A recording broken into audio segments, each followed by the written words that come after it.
नमस्कार दोस्तों, आज मैं लेके आया हूँ CIB रिटेल बैंकिंग का यूनिट 4 मॉड्यूल बी का ये पहला चैप्टर है दोस्तों। मॉड्यूल ए हमने ख़त्म कर दिया है, मॉड्यूल बी स्टार्ट करते हैं जिसका पहला चैप्टर यूनिट 4 है दोस्तों। तो इस चैप्टर में हम पढ़ेंगे कस्टमर रिक्वायरमेंट हम लोग पढ़ेंगे। इसमें इंट्रोडक्शन रहेगा, मसले थ्योरी रहेगी कस्टमर के रिक्वायरमेंट में, एंड सर्विस क्वालिटी क्या है वो भी रहेगी। तो दोस्तों चलो हम स्टार्ट करते हैं। Introduction part. इंट्रोडक्शन में है दोस्तों कस्टमर सेगमेंट। ये जो हमारे कस्टमर्स हैं ये डिफरेंट सेगमेंट में बांटे गए हैं दोस्तों, क्योंकि इतने बड़े कस्टमर सेगमेंट को हम अगर एक साथ देखेंगे तो ठीक नहीं होगा। उसके लिए हमें छोटे छोटे ग्रुप में डिवाइड किए गए हैं और उसी को हम लोग कस्टमर सेगमेंट कहते हैं।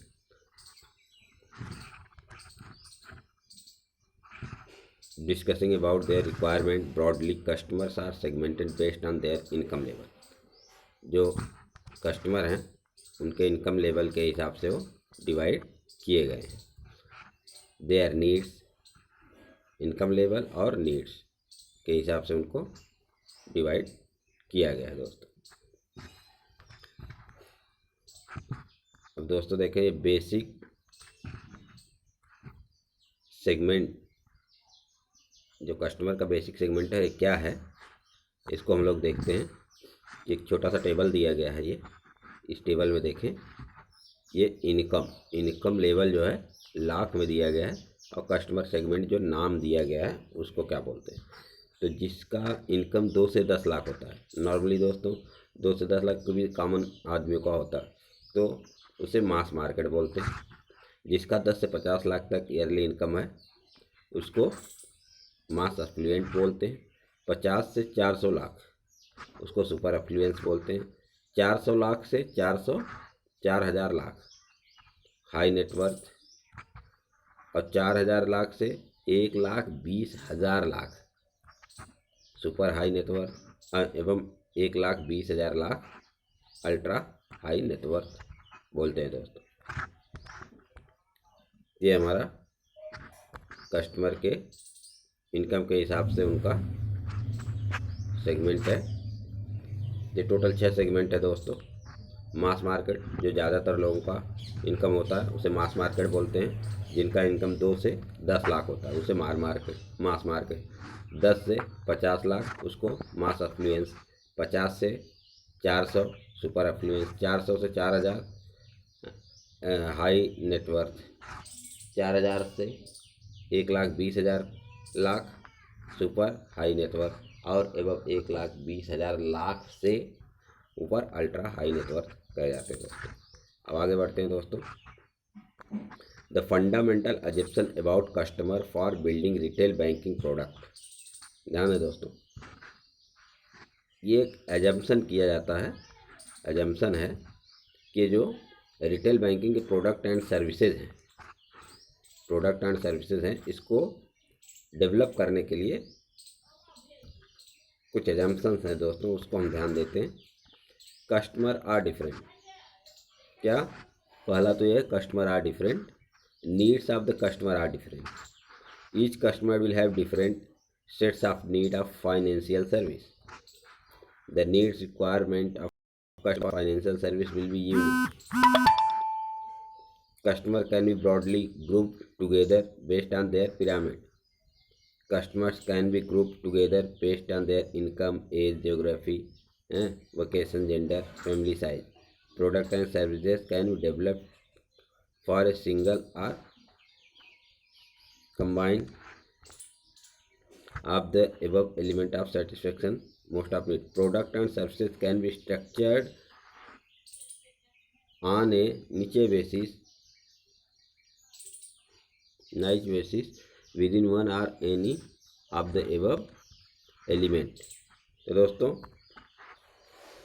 जो प्रोडक्ट एंड सर्विसेज डेवलप की जाएंगी रिटेल बैंकिंग में, वो इन सब चीज़ों को अज्यूम करके की जाती है कि कस्टमर डिफरेंट होते हैं, कस्टमर की नीड्स जो है डिफरेंट होती है, और customer different sets of need and financial service. Needs requirement of customer for financial service will be unique. कुछ जगह क्या होता है, सेम तरह की रिक्वायरमेंट होती है सभी कस्टमर्स का। Customer can B broadly group together based on their need pyramid, और उनकी आवश्यकताओं के हिसाब से उनको एक जगह रखा जा सकता है। Customer can be group together based on their income, age, geography, profession, employment. इन सब के हिसाब से भी हम कस्टमर को डिफरेंट सेगमेंट में रख सकते हैं दोस्तों। तो एबव अजम्पशन, अब देखें, above assumption about customers help bank to develop suitable product and services to cater the need spectrum of the customer. Understand the customer concept. A look into the Maslow need hierarchy theory, motivational necessity. The theory will help us to understand how bank structure product to match the different stage of need of pyramid of the customer. तो दोस्तों, अगर एक साथ सारे customer को हम रख के किसी भी प्रोडक्ट को बनाते हैं तो शायद वो प्रोडक्ट इतना सक्सेसफुल नहीं हो पाएगा। इसके लिए हमें कस्टमर को कई सेगमेंट में बांटा जाता है। उस सेगमेंट के आधार पे हम लोग किसी भी प्रोडक्ट एंड सर्विसेज का डेवलपमेंट करते हैं। तो बैंकों में दोस्तों इसके लिए मैस्लो नाम के एक आदमी थे और उन्होंने ही एक थ्योरी बनाया जिसका कि नाम है Maslow need hierarchy theory of motivation, और ये नेसेसिटी के आधार पे इन्होंने कस्टमर को डिवाइड किया है दोस्तों। इनका पूरा नाम था अब्राहम मैस्लो। इनका पूरा नाम था अब्राहम मैस्लो दोस्तों। ये क्वेश्चन में आता है दोस्तों। दो चीज़ें, पहली तो ये आती है कि ये वाला क्वेश्चन, ये एक सवाल दोस्तों ज़रूर आता है, कितने इनकम के लोगों को किस सेगमेंट में रखा है। और दूसरा आता है ये दोस्तों Maslow theory of customer requirement. तो ये भी बहुत इम्पोर्टेंट है दोस्तों। इसको अब्राहम मैस्लो ने इस थ्योरी को इंट्रोड्यूस किया था। तो सबसे पहला होता है कस्टमर का रिक्वायरमेंट दोस्तों साइकोलॉजिकल नीड, दूसरा होता है सेफ्टी नीड, तीसरा होता है सोशल नीड, फिर आता है दोस्तों बिटवीन नीड, फिर आता है सेल्फ एक्चुअलाइजेशन। अभी एक एक पे हम लोग थोड़ा सा फोकस करेंगे दोस्तों।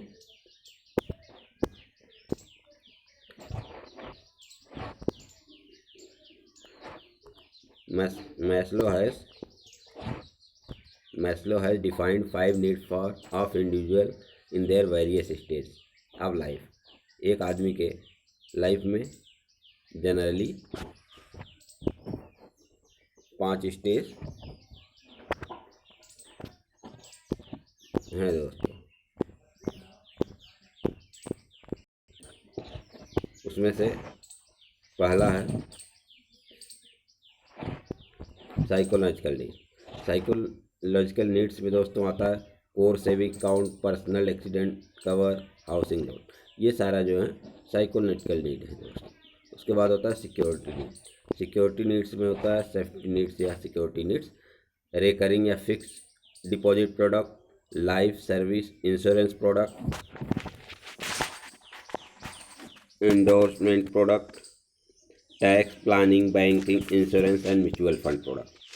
सोशल नीड में दोस्तों उससे थोड़ा सा आगे बढ़ते हैं तो consumer loan, personal loan, home loan, car loan. देखें दोस्तों, ये सोशल नीड्स हो गया किसी भी आदमी का। उसके आगे चलेंगे दोस्तों स्टीम नीड्स। स्टीम नीड्स में आता है special term deposit product, term insurance, second housing, home improvement, home decor loan. Last में आता है दोस्तों self actualization need, pensioners loan, जो खुद की रिक्वायरमेंट होती है लास्ट स्टेज में दोस्तों, उसके बारे में बात कर रहे हैं। Retirement solution in banking, pension plans, insurance, senior citizen term deposit, ये लास्ट के लिए लोग करना चाहते हैं दोस्तों। The above table is only suggestive and not absolute and product may tend to overlap across the need spectrum, and again the bank may come across all the stage run concurrently for the customer base, and hence there is a tremendous opportunity for bank to convert the potential available across needs or their huge customer base। तो दोस्तों इसका मतलब ये हुआ कि जो bank है ये 5 नीड्स के हिसाब से अपने प्रोडक्ट प्रिपेयर करता है। ये जो 5 नीड दिए गए हैं दोस्तों, ये लास्ट एंड फाइनल नीड्स नहीं है, इसमें से कुछ और भी हो सकते हैं या कुछ कम भी किए जा सकते हैं, लेकिन बेसिकली 5 के आधार पे ही बैंक जो हैं अपने कस्टमर की रिक्वायरमेंट को ध्यान में रखते हैं दोस्तों। Customer requirement about service quality. Service quality is what customer expect from bank. देख रहे हैं दोस्तों, हमारी जो सर्विस है उसको कस्टमर कितना ध्यान देते हैं। अगर हमारी सर्विस अच्छी नहीं है, सर्विस क्वालिटी अच्छी नहीं है, तो कस्टमर वहाँ टिकेंगे नहीं, वहाँ से भागते रहेंगे, दूसरी जगह चले जाएंगे। Following are the some requirement expectation from the customers about the service quality of bank. Customer जो हैं कुछ सर्विस क्वालिटी को बैंक से एक्सपेक्ट करते हैं, वो हमेशा उनको मिलनी चाहिए। वो क्या क्या है दोस्तों, उस पर हम देखते हैं। Tangibility, appearance of physical facilities, equipment, personal and communication material. दोस्तों आप देख रहे हैं, are bank facilitate attractive in my credit card statement easy to understand. दोस्तों ये देख रहे हैं कि कोई भी चीज़ जो उनको चाहिए वो टेंजिबल चीज़ें अट्रैक्टिव होनी चाहिए, उनको इजीली अंडरस्टैंड होनी चाहिए, तब उनको अच्छा लगता है। Reliability, ability to perform the promise services dependently and accurately. जो हमने उनसे प्रॉमिस किया है या उनसे टर्म्स एंड कंडीशन में बोला गया है वो सारे अच्छे से फुलफिल होती रही तो कस्टमर हैप्पी रहता है। Where an officer says that amount will be sanction in 2 days। जैसे कि किसी ऑफिसर ने बोला कि 2 दिन में आपका अमाउंट सैंक्शन हो जाए। Does E follow up the information, inform the status, is my credit card statement accurate. यानी मतलब लोगों के मन में जो डर बैठा रहता है, उनके अंदर में एक रिलायबिलिटी जाना चाहिए कि हाँ ये अधिकारी ने, ये ऑफिसर ने जो भी कुछ बोल दिया है वो होगा ही।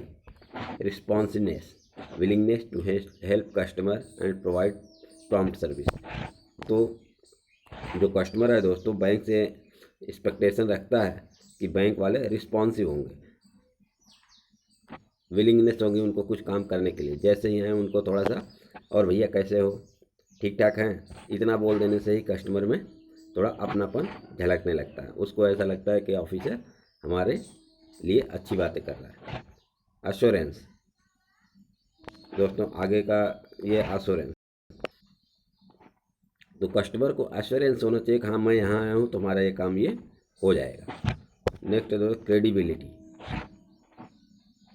और आगे का है सिक्योरिटी। ये 4-5 चीज़ें हैं दोस्तों जो कस्टमर हमेशा चाहता है कि बैंक वाले उसको सर्विस क्वालिटी में उसको दें। Tangibles, reliability, responsiveness, assurance, credibility and security. उसके बाद आता है दोस्तों empathy, access, approachability and ease contact, communication, keeping customer inform in the language that they understand, understanding the customers. दोस्तों तो ये 4-5 चीज़ें हैं जो हर कस्टमर अपने बैंक से एक्सपेक्ट करता है, तो कोशिश करनी चाहिए कि इनको ये सारी चीज़ें मिलती रहें। तो दोस्तों आज के लिए इतना ही। आज थोड़ा तबीयत भी ख़राब है, कल हम फिर नया वीडियो लेके आएंगे इसके अगले पार्ट का। तब तक के लिए थैंक यू दोस्तों।